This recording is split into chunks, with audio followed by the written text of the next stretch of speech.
മിക്കവാറും എല്ലാ വീടുകളിലും സംഭവിക്കുന്നതാണിത്. നമ്മൾ ആരെയും കുറ്റം പറയല്ല. സ്വാഭാവികമായിട്ടും നമ്മൾ ഒന്നില്ലെങ്കിൽ ഗെയിം അല്ലെങ്കിൽ കാർട്ടൂണ് ഇത്തരത്തിലുള്ള ചാനലുകൾ കുട്ടികൾക്ക് ഒരുപാട് ഇഷ്ടമായിരിക്കും.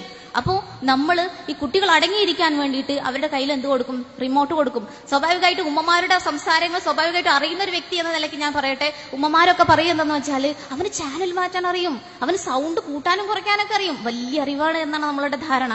പക്ഷെ അതൊരു തീർത്തും ഇസ്ലാമികമായിട്ടുള്ള ജീവിതത്തിൽ നിന്നുകൊണ്ട് ഒരു സ്ത്രീ പറയുകയാണെങ്കിൽ അവർക്ക് തീരെ അറിവില്ല എന്ന് തന്നെ നമ്മൾ പരിഗണിക്കേണ്ടിയിരിക്കുന്നു. എന്താന്ന് വെച്ചാൽ 3 വയസ്സ് വരെയുള്ള ഒരു കുട്ടി, 3 വയസ്സിലേക്ക് നടന്നുകൊണ്ടിരിക്കുന്ന ഒരു കുട്ടിയെ സംബന്ധിച്ചിടത്തോളം അവന്റെ ബ്രെയിനിൽ ഒരുപാട് വളർച്ചകൾ നടക്കുന്നുണ്ട്. ഈ സമയത്ത് കുട്ടി അറിഞ്ഞിരിക്കേണ്ടത്, കുട്ടി പഠിച്ചിരിക്കേണ്ടത് എന്താണ് യഥാർത്ഥത്തിലുള്ള സമൂഹം അല്ലെങ്കിൽ തന്റെ ചുറ്റുപാട് എന്താണ് എന്ന് ആ കുട്ടി പഠിക്കുകയാണ്. ആ സമയത്ത് നമ്മൾ അവന് TV ഓണാക്കി കൊടുത്താൽ, അവന് കാർട്ടൂണുകൾ വെച്ചു കൊടുത്താൽ, അവന് ഗെയിമുകൾ ഇട്ടുകൊടുത്താൽ സ്വാഭാവികമായും അവൻ മനസ്സിലാക്കുക ഇതാണ് ലോകമെന്നാണ്. നമ്മൾ സ്വാഭാവികമായും കുട്ടിയേക്ക് വെച്ചു കൊടുക്കുകയും നമ്മളുടെ പണികളെല്ലാം കഴിഞ്ഞാൽ പിന്നെ കുട്ടിയെ മടിയിലിരുത്തിയാണ് നമ്മൾ കാണാറ്, അല്ലെ? ഇതുവരെ കാർട്ടൂൺ ചാനൽ നീ കണ്ടില്ലേ, ഇനി ഞാൻ എന്റെ സീരിയലോ അല്ലെങ്കിൽ എന്റെ സിനിമയോ വെക്കട്ടെ എന്ന രീതിയിലായിരിക്കും നമ്മുടെ സംഭാഷണങ്ങൾ ഉണ്ടാവുക. നമ്മൾ പിന്നെ നമ്മളെ കുട്ടിയെ മടിയിലിരുത്തിക്കൊണ്ട് നമ്മൾ കാണാൻ തുടങ്ങും. ഇവിടെ നമ്മൾ നമ്മളുടെ കുട്ടിയെ മടിയിൽ ഇരുത്തിക്കൊണ്ട് കാണുന്ന കാര്യങ്ങൾ അത് സ്വാഭാവികമായിട്ടും സിനിമകളായിരിക്കും. അതിൽ റൊമാൻറ്റിക് സീനുകൾ ഉണ്ടായിരിക്കും, പാട്ടുകൾ ഉണ്ടായിരിക്കും, ആക്ഷൻ ത്രില്ലറുകൾ ഉണ്ടായിരിക്കും, ഇതെല്ലാം ഉണ്ടായിരിക്കും. നിരന്തരമായി ഇത് കണ്ടുകൊണ്ടിരിക്കുന്ന ഒരു കുട്ടിയെ സംബന്ധിച്ചിടത്തോളം അവൻ ആയി മാറുക ഇതിന്റെ ഒരു പ്രൊഡക്റ്റ് മാത്രമായിരിക്കും. എന്താണോ അവൻ കണ്ടുകൊണ്ടിരിക്കുന്നത് ഒരു 3 വയസ്സ് കാലഘട്ടം വരെ അതിന്റെ ഒരു പ്രൊഡക്റ്റ് ആയിരിക്കും അവൻ ഈ സമൂഹത്തിലേക്ക് എത്തുക. ഇവിടെ അമേരിക്കൻ സൈക്കോളജിക്കൽ അസോസിയേഷനും അതുപോലെ തന്നെ പീഡിയാട്രിക് അസോസിയേഷൻ എല്ലാവരും കൂടെ കൂടിയിട്ട് ഉണ്ടാക്കിയ ഒരു പഠനമുണ്ട്. ഇത് കേവലം ഒരു മത ചട്ടക്കൂടിൽ നിന്നുകൊണ്ട് സംസാരിക്കുകയല്ല നിങ്ങൾ TV ഒഴിവാക്കുക എന്നുള്ളത്. ഇത് ഒരുപാട് ശാസ്ത്രീയമായ പഠനങ്ങൾക്കൊടുവിൽ ഉരുത്തിരിഞ്ഞ ഒരു വലിയ ആശയമാണ്. അവർ പറയുന്നത് തന്നെ ഇങ്ങനെയാണ്: നിങ്ങളുടെ മക്കളെ നിങ്ങൾക്ക് ഡോക്ടറാക്കണോ? നമുക്കറിയാം, നമ്മളുടെ മക്കളെ ഡോക്ടറാക്കാൻ പരിശ്രമിച്ചിട്ടുണ്ട്. എല്ലാ മക്കളും ഡോക്ടറായിട്ടുണ്ടോ? ഇല്ല. എങ്കിൽ നിങ്ങളുടെ മക്കളെ എഞ്ചിനീയർ ആക്കണോ? നമ്മൾ പരിശ്രമിച്ചിട്ടുണ്ട്. എല്ലാ മക്കളും നമുക്ക് എഞ്ചിനീയേഴ്സ് ആക്കാൻ നമുക്ക് സാധിച്ചിട്ടില്ല. എങ്കിൽ നിങ്ങളുടെ മക്കളെ നിങ്ങൾക്ക് ഒരു സാമൂഹിക വിരോധിയാക്കണമോ? എങ്കിൽ നിങ്ങളുടെ മക്കൾക്ക് TV-യിൽ ഇത്തരത്തിലുള്ള വീഡിയോകൾ നിരന്തരമായി കാണിച്ചു കൊടുത്താൽ മതി. അവൻ ഒരു സാമൂഹ്യ വിരോധിയായിട്ട് മാറാൻ നിങ്ങൾക്ക് അധികം കാത്തു നിൽക്കേണ്ടി വരില്ല.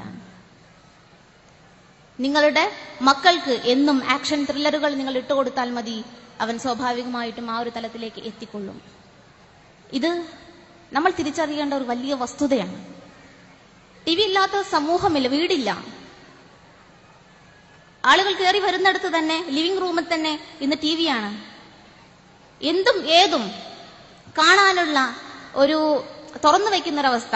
ഇന്ന് ലജ്ജ എന്ന് പറയുന്നത് നമ്മുടെ സമൂഹത്തിൽ നിന്നും മാറിക്കൊണ്ടിരിക്കുകയാണ്. കുട്ടിയും മുത്തശ്ശനും മുത്തശ്ശിയും പിന്നെ അച്ഛനും അമ്മയും സഹോദരന്മാരും എല്ലാം ഇടപഴകി നിൽക്കുമ്പോഴും എന്തും കാണാനുള്ള ഒരു തൊലിക്കട്ടി ഇന്ന് ഈ സമൂഹത്തിന് ഉണ്ടായിക്കഴിഞ്ഞു എന്നുള്ളതാണ് ഇന്നിന്റെ ഏറ്റവും വലിയ സങ്കടം എന്ന് പറയുന്നത്. അതുകൊണ്ട് തന്നെ ഈ 3 വയസ്സ് ഉള്ള ഈ മക്കൾ ഓടിക്കളിക്കുന്നുണ്ടല്ലോ, ഈ 3 വയസ്സ് വരെ പ്രായമായിട്ടുള്ള ഈ കുട്ടികൾ ഓടി നടക്കുമ്പോൾ നമ്മൾ അറിയേണ്ട ഒരു വലിയ വസ്തുതയുണ്ട്. അവൻ ആരാകണമെന്ന് അവൻ തീരുമാനിച്ചു കഴിഞ്ഞു എന്നുള്ള വസ്തുത. അവിടെ നിന്നും അവൻ വളരുകയാണ്. ഒരു 12 വയസ്സ് വരെയുള്ള കാലഘട്ടം. ഈ വളർച്ചയെ ഒന്ന് രൂപപ്പെടുത്തുക മാത്രമാണ് ഈ 12 വയസ്സ് കാലഘട്ടത്തിൽ അവൻ ചെയ്യുന്നത്, അവന്റെ തല ചെയ്യുന്നത്. അവിടെ സ്വാഭാവികമായും നമ്മൾ ചെന്നിട്ട് എന്ത് ചെയ്യും? ഒരു 6, 7, 8, 10 വയസ്സൊക്കെ ആകുമ്പോഴത്തേക്ക് നമ്മൾ പറയും, എന്താ നീ നിസ്കരിച്ചില്ലേ? സുബഹി 5:30-ക്കാണെന്ന് നീ മനസ്സിലാക്കിയിട്ടില്ലേ? പിന്നെന്താ 5:30-ക്ക് എണീക്കാത്തത്? നീ ളുഹ്ർ നമസ്കരിച്ചോ? അസ്ർ നമസ്കരിച്ചോ? നമ്മൾ ചോദിക്കുന്ന സമയം എപ്പോഴാണ്? 10-11 വയസ്സാകുമ്പോൾ, അല്ലെ? 10-11 വയസ്സാകുമ്പോഴാണ് സ്വാഭാവികമായിട്ടും നീ നിസ്കരിച്ചോ അല്ലെങ്കിൽ നീ നോമ്പ് നോക്കുന്നുണ്ടോ എന്ന് ചോദിക്കാൻ നമ്മൾ തയ്യാറാകുന്നത്. എങ്കിൽ കുട്ടി ഗർഭസ്ഥ ശിശുവാകുന്നത് മുതൽ യഥാർത്ഥത്തിൽ നാം അവനെ ശ്രദ്ധിക്കേണ്ടിയിരിക്കുന്നു എന്നുള്ള വസ്തുത നമ്മൾ മനസ്സിലാക്കിയിട്ടില്ല. എന്നിട്ട് നമ്മൾ അവിടെ വടിയെടുക്കുക. റസൂൽ സല്ലല്ലാഹു അലൈഹി വസല്ലം വടിയെടുക്കാൻ പറഞ്ഞിട്ടുണ്ട്. 10 വയസ്സായിട്ട് നിസ്കരിച്ചിട്ടില്ലെങ്കിൽ എന്ത് വേണം? വടിയെടുക്കാൻ റസൂൽ പറഞ്ഞിട്ടുണ്ട്. അടിക്കാൻ തുടങ്ങുകയാണ്. റസൂൽ അങ്ങനെയല്ല പറഞ്ഞത്. നമ്മൾ മനസ്സിലാക്കേണ്ടതുണ്ട്. റസൂൽ അങ്ങനെയല്ല പറഞ്ഞത്. ആ കുട്ടിയെ 7 വയസ്സ് മുതൽ നമ്മൾ പരിശീലിപ്പിക്കണം. 7 വയസ്സ് മുതൽ നമസ്കരിക്കാൻ പരിശീലിപ്പിച്ച് 10 വയസ്സ് ആയതിനു ശേഷവും അവൻ നമസ്കരിച്ചിട്ടില്ലെങ്കിൽ ചെറിയ ശിക്ഷാ നടപടികൾ നിങ്ങൾ സ്വീകരിക്കണമെന്നാണ് പറഞ്ഞത്. പക്ഷെ 7 വയസ്സിൽ നമ്മൾ അവനെ ശ്രദ്ധിച്ചില്ല. അവൻ ചെറിയ കുട്ടിയല്ലേ, കളിക്കട്ടെ. 8, 9, 10 റസൂൽ നിസ്കരിക്കാൻ പറഞ്ഞത് എടുക്ക് വടി. അതാണ് നമ്മളുടെ നിലപാട്, അല്ലെ? എങ്കിൽ നമ്മൾ മനസ്സിലാക്കേണ്ട വസ്തുത, നമ്മൾ യഥാർത്ഥത്തിൽ എവിടെ നിന്നാണ് തുടങ്ങേണ്ടത് അവിടെ നിന്ന് നമ്മൾ തുടങ്ങിയാൽ സ്വാഭാവികമായിട്ട് ആ മാറ്റം 10 വയസ്സായി കഴിഞ്ഞാൽ നമസ്കരിക്കാൻ സമയമായില്ലേ ഉമ്മ എന്ന് ചോദിക്കുന്ന കുട്ടികൾ ഇങ്ങോട്ട് ചോദിക്കുന്ന ഒരു അവസ്ഥ ഉണ്ടാകും. എന്റെ ഒരു സുഹൃത്ത്, അവർ നമസ്കരിക്കാൻ ചെറിയ കുട്ടിയാണ്, 7 വയസ്സ് ആയിട്ടുള്ളൂ. ആ കുട്ടിക്ക് പറഞ്ഞു കൊടുത്ത ഒരു ടിപ്സ് ഞാൻ വേണമെങ്കിൽ നിങ്ങളോട് പറയാം. എന്താന്ന് വെച്ചാൽ, നമസ്കരിക്കാൻ സമയമായപ്പോൾ, ളുഹ്ർ നമസ്കരിക്കാൻ സമയമായപ്പോൾ ഇവർ ഒളു എടുത്തിട്ട് നമസ്കരിക്കാൻ കയറി. ഈ കുട്ടിക്ക് ഒരു പ്രത്യേകത ഉണ്ട്. ഞാൻ വലിയ ആളാണ് എന്ന് പറയുന്നത് ഒന്നിങ്ങനെ കേൾച്ചിയാൽ അവൻ സ്വാഭാവികമായിട്ടും കയറുന്ന ഒരു കുട്ടിയായിരുന്നു. എന്നാൽ നീ ഭയങ്കരമായിട്ട് നല്ല വലിയ കുട്ടിയായില്ലേ, നീ അങ്ങനെ ചെയ്തോ ഇങ്ങനെ ചെയ്തോ എന്നൊക്കെ പറഞ്ഞാൽ വേഗം വീഴുന്ന ഒരു കുട്ടിയായിരുന്നു.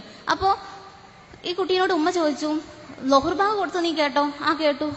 വലിയ ആൾക്കാരൊക്കെ സമയമായ ആ സമയത്ത് നമസ്കരിക്കും. നീ ഇപ്പൊ വലിയ കുട്ടിയായിട്ടുണ്ടല്ലോ, എന്ത് പൊക്കാ വെച്ചിട്ടുള്ളത്, ഉമ്മാന്റെ അത്ര ആവാനായിട്ടുണ്ട്, നീ നമസ്കരിക്കുന്നില്ലേ എന്ന് ചോദിച്ചു. ഈ സമയത്ത് ഉമ്മ പിന്നെ നമസ്കരിക്കാൻ വേണ്ടിയിട്ട് കൈകെട്ടി നമസ്കരിച്ച് തിരിഞ്ഞു നോക്കുമ്പോ പിറകിൽ നിന്നുകൊണ്ട് ഒരാൾ നമസ്കരിക്കുന്നുണ്ട്, അവരുടെ മകൻ. അവൻ ഒതു കൊടുത്ത് വേഗം തന്നെ വന്ന് നമസ്കരിക്കുകയാണ്. അപ്പൊ നമ്മൾക്ക് ചില ടിപ്സുകൾ ഉപയോഗിച്ചുകൊണ്ട് നമ്മുടെ മക്കളെ ഇസ്ലാമികമായ പാഠങ്ങളിലേക്ക് ക്ഷണിക്കാൻ നമുക്ക് സാധിക്കും. ഇന്നത്തെ നമുക്കറിയാം, നമ്മൾ 6 വയസ്സാകുമ്പോഴത്തന്നെ 5 വയസ്സാകുമ്പോഴൊക്കെ തന്നെ മദ്രസയിലേക്ക് പറഞ്ഞടയ്ക്കുന്ന ഒരു അവസ്ഥയുണ്ട്. പക്ഷെ മദ്രസയിലേക്ക് നമ്മൾ സ്ഥിരമായിട്ട് പറഞ്ഞയച്ചിട്ടും ചില പ്രശ്നങ്ങൾ ഉണ്ടാകുന്നുണ്ട്, അല്ലെങ്കിൽ അവർ മതത്തിൽ ഒരു ചിട്ട അവർക്ക് ലഭിക്കുന്നില്ല എന്ന് നമ്മൾ പറയാറുണ്ട്. ഞാൻ പറഞ്ഞിട്ടേ അവൾ തട്ടിടാറുള്ളൂ, ഇങ്ങനത്തെയൊക്കെ പ്രശ്നങ്ങൾ നമുക്ക് ഉണ്ടാവാറുണ്ട്. ഇതൊക്കെ തന്നെ ഇസ്ലാമിന്റെ യഥാർത്ഥ മാധുര്യത്തെ കുട്ടിക്ക് കൊടുത്തതിന് ശേഷം, യഥാർത്ഥത്തിൽ മാധുര്യം അങ്ങോട്ട് കൊടുത്തതിന് ശേഷം അവൾ ആസ്വദിക്കുന്ന ഒരവസ്ഥ ഉണ്ടാക്കിയെടുക്കാൻ നമുക്ക് സാധിക്കണം. അവിടെയാണ് പാരന്റിങ് ഒരു ആർട്ടായി മാറുന്നത്, ഒരു കലയായി മാറുന്നത്. സത്യത്തിൽ പാരന്റിങ് ഒരു ആർട്ടാണ്. എന്താന്ന് വെച്ചാൽ സ്നേഹവും ലിമിറ്റും അതതിന്റെ പരിധിയിൽ നിന്നുകൊണ്ട് നടത്തുന്ന ഒരുതരം ആർട്ട്. എന്താണ് സ്നേഹം? നമുക്ക് എല്ലാവർക്കും നമ്മുടെ മക്കളോട് സ്നേഹമുണ്ട്, ഇല്ലേ? നമ്മുടെ മക്കളോട് സ്നേഹമുണ്ട്. അവൻ താഴെ വീണ് കിടക്കുന്ന ഒരു കടലമണി എടുത്ത് കഴിച്ചിട്ടുണ്ടെങ്കിൽ നമ്മൾ പറയും അതിലെന്താണ്, അതിൽ രോഗാണുക്കൾ ഉണ്ടാവും, കീടാണുണ്ടാവും, അത് വയറിലെത്തിക്കഴിഞ്ഞാൽ അവൻ അസുഖം ഉണ്ടാകും, അല്ലേ? അത്രയും നമ്മളെ മക്കളെ നമ്മൾ സ്നേഹിക്കുന്നുണ്ട്, നമ്മൾ പരിഗണിക്കുന്നുണ്ട്, അല്ലേ?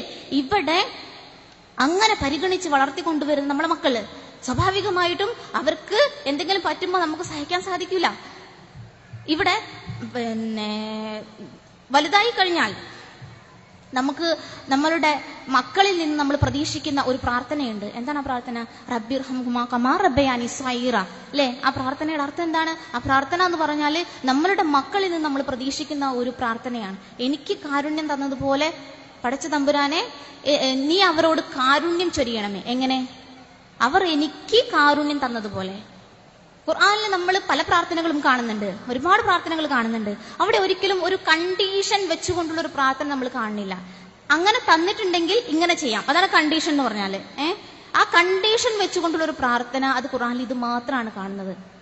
നീ ഇവർക്ക് കാരുണ്യം കൊടുക്കണേ. വാർദ്ധക്യാവസ്ഥയിൽ ചുക്കിച്ചുളിഞ്ഞ അവസ്ഥയിൽ കൈയും കാലും ഒന്ന് നടക്കാൻ പോലും സാധിക്കാതെ ഈ അവസ്ഥയിൽ ഇരിക്കുന്ന എന്റെ മാതാപിതാക്കൾക്ക് നീ കാരുണ്യം കൊടുക്കണേ. എങ്ങനെയാണെങ്കിൽ അവർ എനിക്ക് കാരുണ്യം തന്നതുപോലെ. അപ്പൊ എന്താണ്? നമ്മളുടെ മക്കളിലേക്ക് നമുക്ക് കാരുണ്യം കൊടുക്കാൻ സാധിക്കണം. എങ്കിൽ മാത്രമേ നമ്മുടെ മക്കൾ എത്ര വലിയ പണ്ഡിതന്മാരായി മാറിയാലും അവരുടെ പ്രാർത്ഥന കേൾക്കുന്ന ഒരവസ്ഥ ഉണ്ടാവണമെങ്കിൽ എന്താ വേണ്ടത്? അവർക്ക് നമുക്ക് കൊടുക്കണം കഴിയണം. അവർക്ക് ആദ്യം നമ്മൾ കരുണ കൊടുത്തെങ്കിൽ മാത്രമേ വാർദ്ധക്യാവസ്ഥയിൽ അവർ പ്രാർത്ഥിച്ചാൽ പോലും നമുക്ക് ആ പ്രാർത്ഥനയുടെ ഫലം ലഭിക്കുകയുള്ളൂ.